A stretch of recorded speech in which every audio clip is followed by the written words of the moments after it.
Hello everyone, welcome to my channel. I hope you all are doing well. आज हम पढ़ेंगे NCERT class 7 का social science का theme B का fourth chapter that is new beginnings cities and state. कैसे new शुरुआत हुआ cities का एंड स्टेट का। ठीक है, चैप्टर हमेशा की तरह एक कोट से स्टार्ट होता है जिसे लिखा है कौटिल्य ने अपने बुक अर्थशास्त्र में। ठीक है, उन्होंने लिखा है the kingdom shall be protected by fortifying the capital and towns at the frontier. Kingdom के अंदर जो टाउन से जो कैपिटल है उसे कैसे प्रोटेक्ट किया जाएगा, उससे उसके चारों तरफ क्या किया जाएगा, फोर्टिफाई किया जाएगा। मतलब उसके चारों तरफ क्या किया जाएगा, बड़े बड़े दीवार लगाया जाएगा फ्रंटियर में, मतलब देश के या फिर राज्य के बॉर्डर में। The land should not only be capable of sustaining the population but also outsider in the time of the calamities। हमारा लैंड ऐसा होना चाहिए कि पॉपुलेशन को, हमारे देश के पॉपुलेशन को तो झेल सके, लेकिन बाकी की पॉपुलेशन को, अलग देश का अलग राज्य का पॉपुलेशन को भी झेल सके in the time of calamities. Calamity के टाइम में कोई आपातकालीन परिस्थिति आ गया, जैसे कि कोई इमरजेंसी आ गया या फिर कोई बाढ़ आ गया या फिर कोई साइक्लोन आ गया, तो इस टाइम में भी उनको क्या कर सके, उनको झेल सके। It should be beautiful. हमारा जो लैंड होना चाहिए कैसा होना चाहिए, ब्यूटीफुल होना चाहिए। Being endowed with the cultivated land, cultivable land होना चाहिए हमारा। अच्छा खादान होना चाहिए। फॉरेस्ट ऐसा होना चाहिए जिसमें टिम्बर मिल जाए, लकड़ी मिल जाए। ऐसा फॉरेस्ट होना चाहिए जहाँ पे एलिफेंट मिल जाए। And good pasture rich in cattle. हमारे पास ऐसे पास्चर रिच इन कैटल भी होना चाहिए, मतलब हमारे कैटल के लिए पास्चर भी होना चाहिए जो कि अच्छा खासा क्वालिटी का हो, मतलब जहाँ पे हमारे गाय जाकर चर सके। It should not depend only rain for water. हमारा देश जो है, हमारा राज्य जो है, रेन ऑफ वाटर में ही सिर्फ डिपेंडेंट ना हो। It should have a good road and waterways. हमारा अच्छा रोड भी होना चाहिए और पानी के सहारे जो वाटरवेज है वो भी होना चाहिए। It should have a productive economy. हमारी जो अर्थव्यवस्था है वो भी प्रोडक्टिव होना चाहिए, जैसे कि with a wide variety of commodities, different different kind का जो थिंग्स है, गुड्स है, यहाँ पे खरीदना बेचना चाहिए। ठीक है, तो यहाँ पे फिगर 4.1 में दिया है ruins of a major structure at Rajagriha. Rajagriha modern day Rajgir in Bihar, when it was the capital of the Magadha mahajanapada. उस टाइम में एक किंगडम था जिसका नाम था मगध। मगध का ये कैपिटल था क्या, राजगृह, जो आज के टाइम में मॉडर्न डे राजगीर के नाम पे जाना जाता है, जो कि बिहार में पड़ता है। ठीक है, और यहाँ पे उसका रूइंस मिला है, मतलब यहाँ पे उनका जो रिमेन्स मिला है, अवशेष मिला है। देखिए कितना ज्यादा टूट गया है ये वाला रीजन। ठीक है, तो आगे पढ़ेंगे उनके बारे में। यहाँ पे तीन ऐसे बड़े क्वेश्चन जिसका आंसर हम ट्राई करेंगे ढूंढने के लिए, जैसे कि what is mean by second urbanisation of India. India में सेकेंड अर्बनाइजेशन मतलब सेकेंड शहरीकरण कब, क्या था, कब स्टार्ट हुआ, किसने किया, ये बारे में जानेंगे। और उसके बाद why were the janapadas and mahajanapadas an important development in India's early history. India के शुरुआत के टाइम में क्यों जनपद और महाजनपद बहुत ज्यादा इंपॉर्टेंट था। उसके बाद तीसरा, what kind of system of governance did they evolve. तो जो जनपद थे या फिर महाजनपद थे, उनका जो गवर्नेंस थे, कैसे वो अपने जगह को शासन करते थे, नियम कानून कैसे बना के रखते थे, इस चैप्टर में हम इससे पढ़ेंगे। ठीक है,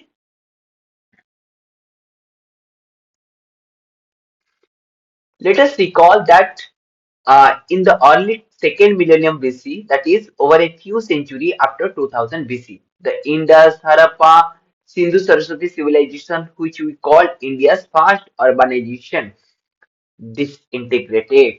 उन्होंने पहले तो ये समझे कि सेकेंड मिलेनियम बीसी क्या होता है। अच्छा, मिलेनियम का मतलब है period of 1000 year. Second millennium मतलब अगर यहाँ पे एक पीरियड है वन वन, जहाँ पे जीसस क्राइस्ट पैदा हुए थे, उससे पहले के टाइम को बीसी या बीसी बोलते हैं, और उसके बाद के टाइम को एडी या फिर सी बोलते हैं। बीसी का मतलब है बिफोर कॉमन एरा और बीसी का मतलब है बिफोर क्राइस्ट। एडी का मतलब है आनो डोमिनो, सी का मतलब है कॉमन एरा। तो इसके पिछले टाइम में 1000 साल में ये होता है 1000 बीसी, सॉरी 1000 बीसी, और इससे होगा 2000 बीसी। ठीक है, तो ये टाइम में 2000 बीसी में क्या हुआ, एक इंडस, जिसको हड़प्पा सिविलाइजेशन भी बोलते हैं, सिंधु सरस्वती सिविलाइजेशन भी बोलते हैं, which we called India's fast urbanization। ये हमारे इंडिया का पहला शहरीकरण कहाँ पे हुआ था? हड़प्पा सिविलाइजेशन। वो डिसइंटीग्रेट होने लगा, मतलब 2000 बीसी के शुरुआत में ही उन्होंने क्या होने लगे? डिसइंटीग्रेट, मतलब टूटने लगे। Some of its cities were abandon, कुछ लोगों ने तो इसको छोड़ ही दिया। In others some people continue living there but reverting to a rural of village lifestyle।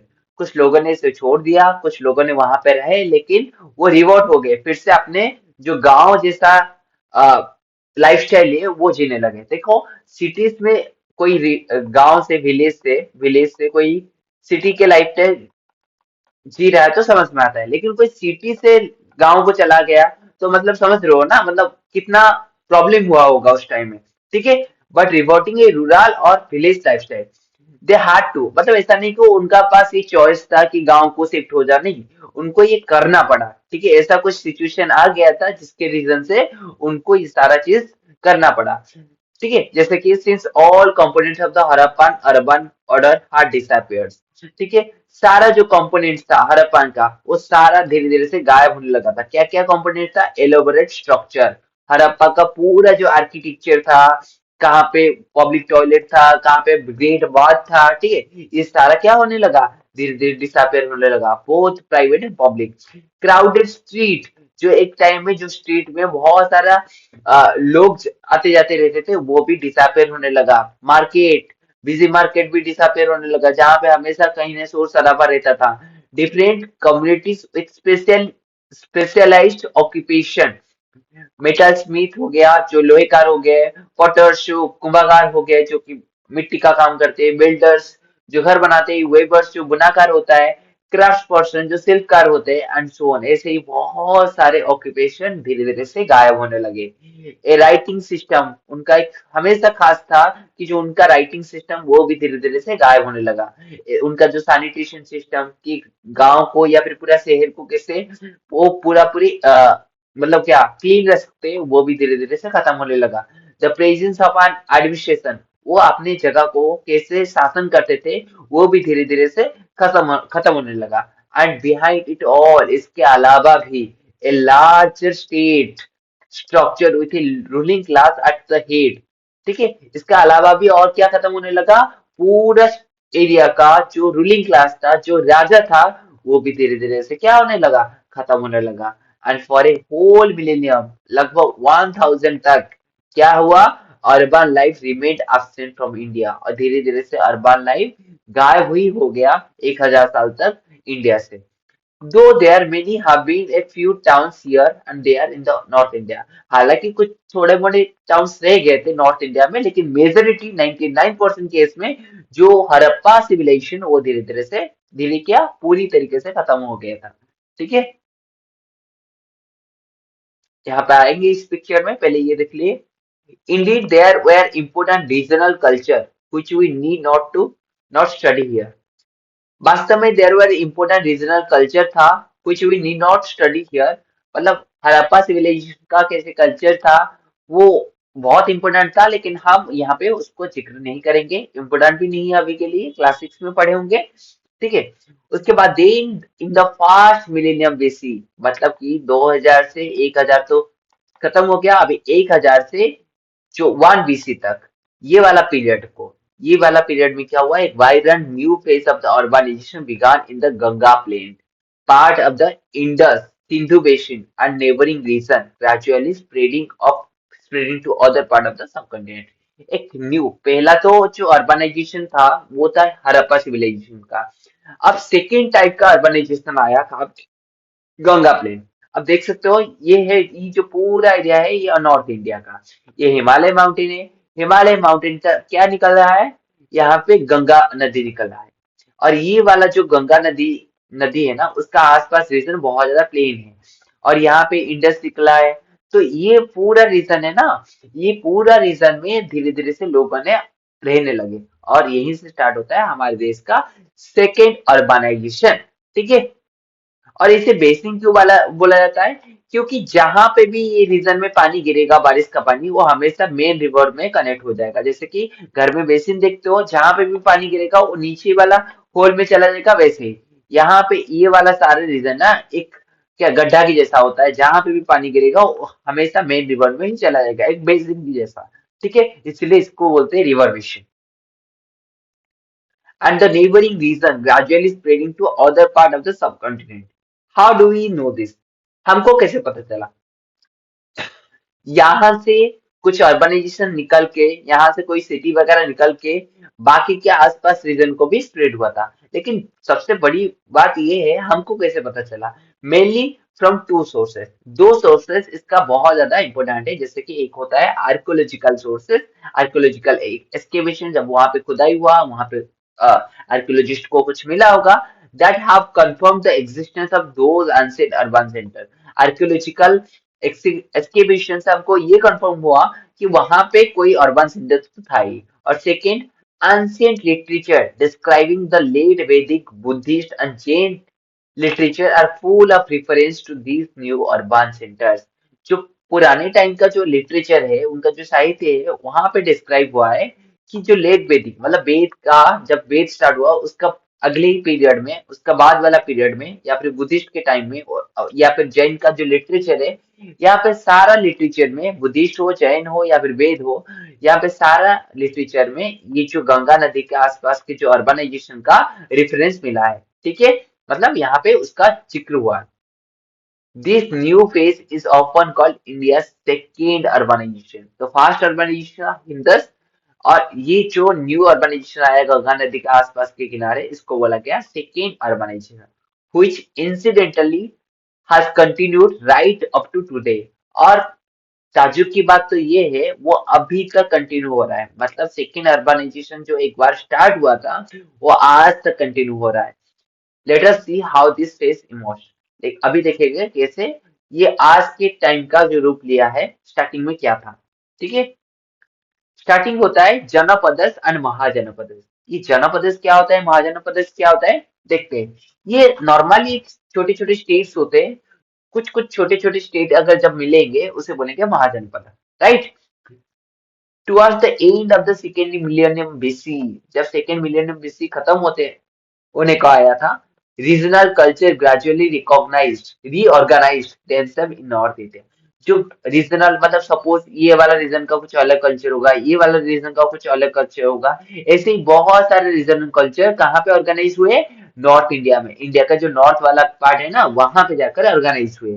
ठीक है, आज पीपल फॉर्म क्लान्स और ग्रुप, धीरे धीरे से लोगों ने क्या, ग्रुप में डिवाइड हो गया, जिसको क्लान्स भी बोलते हैं, कबीला में डिवाइड होने लगे। Probably sharing A common language and common customs, each clans came to be associated with a territory of Janapada led by राजा और रूलर। अच्छा, बहुत बार बहुत पढ़ लिया हमने, अब थोड़ा सा समझो। एक होता है लोगों ने क्लान या फिर ग्रुप में डिवाइड किया। ठीक है, ये जो ग्रुप और क्लान में डिवाइड हुआ, ये दावा करते थे हम सारा क्या है, हम सारा एक ही कॉमन लैंग्वेज को शेयर करते, उनका लैंग्वेज सेम था, उनका जो कस्टम था, प्रथा था, वो भी सेम था। ठीक है, और जो सारा क्लेम, मतलब एक क्लान है, सब क्लान ए, क्लान बी, क्लान सी, क्लान डी, ये सारा क्लान मतलब ये सारा ग्रुप का अलग अलग क्या था, रूलर था, जिसको बोला जाता था राजा और रूलर। ठीक है, और ये जो एरिया में रहते थे उसको बोलते थे जनपद। ठीक है, क्लियर, फिर से समझा देता हूँ। ये जो क्लान था, ये क्लान का शेयर कल्चर था, शेयर लैंग्वेज था। ठीक है, वो क्लान बहुत सारा क्या किस में डिवाइडेड था, ये जो क्लान था, ये क्लान के ऊपर कौन शासन कर रहा था, राजा या रूलर। ठीक है, और ये क्लान किसका पार्ट था, ये क्लान पार्ट था जनपद का।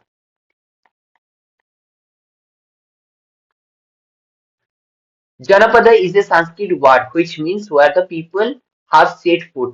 जनपद एक संस्कृत वर्ड है, इसका मतलब है जहां पे लोगों ने अपना पैर जमा दिया, मतलब दैट इज हाफ सेटल्ड, इसका मतलब है जहां पे उन्होंने रहना स्टार्ट कर दिया। ठीक है, Janapadas grew as a trade network expanded and connected them. धीरे धीरे से जो जनपद डिफरेंट डिफरेंट एरिया में होने लगा, तो एक दूसरे के साथ क्या हुआ, ट्रेडिंग होने लगा, नेटवर्क कनेक्शन हुआ। ठीक है, ये इसको बेचा, ये इसको बेचा, ये इसको बेचा, ये इसको बेचा, इसको बेचा, ऐसे ही एक नेटवर्क कनेक्ट होने लगा। कहाँ पे? नॉर्थ इंडिया में। By the 8th and the 7th century BCE, some of those early states had merged together। 8 से 7 सेंचुरी के बीच में कुछ कुछ छोटे छोटे जनपद मर्ज हो गए, एक साथ मिल गए। जब छोटे छोटे बहुत सारे जनपद मिल जाएंगे ना, वो बनेंगे महाजनपद। The resulting bigger units were known as Mahajanpada। ठीक है? Although the text have different list of them, the more frequent list give the name of the 16 Mahajanapada extending from the Gandhara in the northwest to Anga in the east and to the Asmaka in the central India to close to the Godavari river। ठीक है? तो सुनो, different different state में different different list दिया है। कोई test में, unsent test में लिखा है 15 महाजनपद था, कहीं पे लिखा है 14 था, कहीं पे लिखा है 18 था, कहीं पे लिखा है 20 था। लेकिन सबसे ज्यादा जो फ्रीक्वेंट है, एक ही चीज यूज हुआ है, वो है 16 महाजनपद। मतलब ज्यादातर लोगों का मानना है उस टाइम में कितना था, 16 महाजनपद थे। ठीक है? तो extending from the Gandhara in the north west to Anga in the east. देख सकते हो ये map, Gandhara in the north west, India का ये वाला नॉर्थ वेस्ट है, और नॉर्थ वेस्ट में यहाँ पे गांधार और ईस्ट में अंग, अंग तक, मतलब यहाँ तक ऐसे फैला हुआ था। और क्या लिखा है देखते हैं। And Asmaka in the central India close to the Godavari river. और Asmaka in the central India, देख सकते हो अस्मक, और यहाँ पे ऐसे गोदावरी रिवर फैल रहा है, मतलब क्या बह रहा है, जो कि बे ऑफ बंगाल में जाकर गिर रहा है। तो अस्मक यहाँ तक उसका क्या था, लिमिट था किसका, महाजनपद का। यहाँ पे there may have been a few more along with some smaller जनपद continuing independently। लेकिन इसके साथ साथ महाजनपद के साथ साथ कुछ छोटे छोटे जनपद भी थे जो कि खुद को रूल करने लगे। मतलब क्या, इंडिपेंडेंटली, वो किसी के साथ ताल्लुक नहीं रखते थे, ज्यादा रिलेशन नहीं रखते थे, खुद का ही, मतलब क्या, इंडिपेंडेंटली वो शासन करने लगे। यहाँ पे दिया है, notice that how many of the जनप mahajanapada are concentrated in the Ganga plane.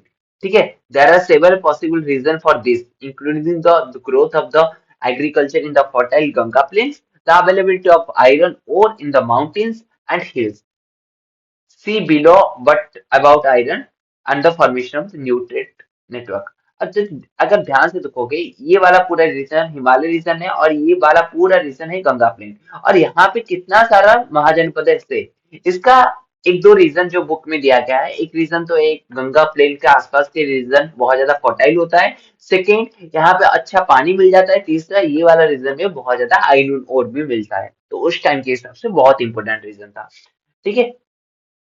Let's explore the most powerful of these new states were Magadha, Kushala, Vashya, Avanti। तो महाजनपद, जो 16 महाजनपद में, इसमें से तीन चार पावरफुल स्टेट का नाम दिया है, Magadha, Kosala, Vatsa and Avanti. Looking at the map, can you identify their capitals? Also, how many can you match with the Indian city or today? ठीक है? मगध, कुशल, वश्य, अवंती। मगध, कुशल, वश्य, अवंती। अगर ध्यान से देखोगे तो मगध कहाँ पे है? मगध यहाँ पे। ठीक है? आज के टाइम में बिहार में इसका कैपिटल था राजगृह, हमने पहले भी पढ़ा था। मगध, कुशल, अगर ध्यान से देखोगे कुशल किधर किधर है, कुशल है ये वाला, ये वाला। ठीक है? कुशल का कैपिटल था श्रीवस्ती। ठीक है? और क्या था, कुश, मगध, कुशल, वश्य, अवंती। और वश्य, वश्य किधर है, वश्य इधर वाला रीजन है। ठीक है? ये वाला रीजन है जो कि उत्तर प्रदेश के आसपास पड़ता है, वश्य, और एक लास्ट था अवंती, ये वाला रीजन। ठीक है? ये सारा रीजन क्या था, नॉर्मली मध्य प्रदेश में पड़ता है। वश्य, अवंती, ये सारा क्या क्या था उस टाइम में, महाजनपद थे, और यहाँ पे इंडिया में भी आज के टाइम में लाया करते हैं। ठीक है? अवंती का कैपिटल था उज्जैनी, वश्य का कैपिटल था कौशाम्बी। ठीक है?